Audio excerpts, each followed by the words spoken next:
Major feature of the face is the eyes, the windows to the soul. So, we're going to do an eye, a big close-up of an eye. Okay, here's the general shape of an eye to start with. You always start from the general and work your way to the specific. Again, this is a front view of an eye. So, the eyelid tends to have three, especially on a guy, three distinct sections. And this is by the way, this is the nose side. So you end up with, and there's that little tear duct in the corner. Meanwhile, the lower eyelid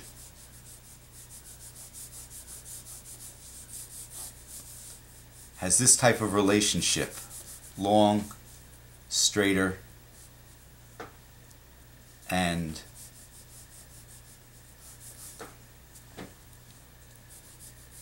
okay, so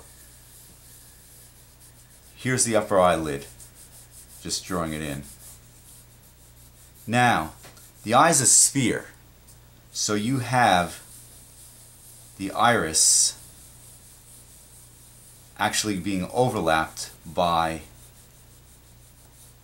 the upper lid. Stops the person from looking like they're starry-eyed. The pupil, you can actually have it just touch the upper lid. But the iris is overlapped, except in the case of extreme surprise. Okay. Now, don't forget, again, I'm going to do a 3/4 view to show you that it's like an orb.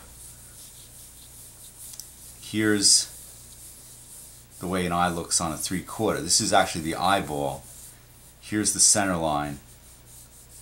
Here's the halfway mark. Now, I should have made it. Okay, the nose is off on this side in this case. So, what you're getting is the eyelid is wrapping around. Now you could technically, eyelid has a thickness to it. It wraps around the ball. And this is actually the skull socket that it fits into. The lower lid, again, wraps around the ball. And a lot of times you do see the lower lid to some extent on a large drawing or on a painting. It catches some light. Why? Because it's a top plane. Okay, and then you would have your iris and your pupil.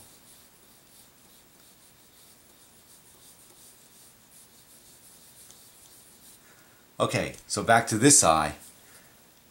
A lot of times you can, usually the highlight is not right on the iris, but I'm putting it there because it makes it easy. And then what happens is the eyelids cast a shadow onto the cornea of the iris because it's recessed, so you end up with a shadow, and then the eye has this kind of a pattern to it. Whereas this eye would have, here's the tear duct. Okay, so, and again, if I wanted to like finish it off, get a shadow, get a highlight in the pupil area, and you got your eye. That will feel like it's turning because again, here's your center line, and it's like a sculpture. You're going around the surface, out for here, under for here. So that's a basic eye. Now, with a woman, you don't want to make the eye as angular. So when you draw a woman's eye, this is going to be the nose side. What you do is keep it, when you draw a woman, you always think in terms of curves. So here's a curve. The eyelash is much thicker at the end away from the nose. And here's the lower lashes. Now if you notice, I'm not drawing individual lashes. You rarely draw, I mean you might do a couple coming off, but you rarely draw individual lashes unless you're making it like a real gothic type of deal. But in general you want to mass the lashes together. And that is the main difference between the male's eye and the female's eye.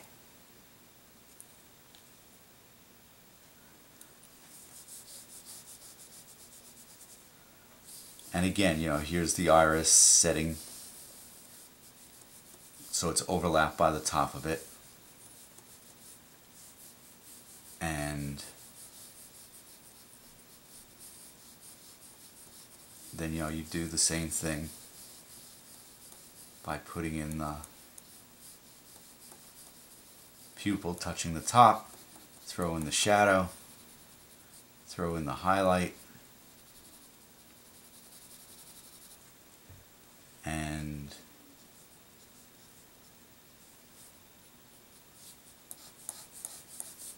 you've got a female eye. Okay.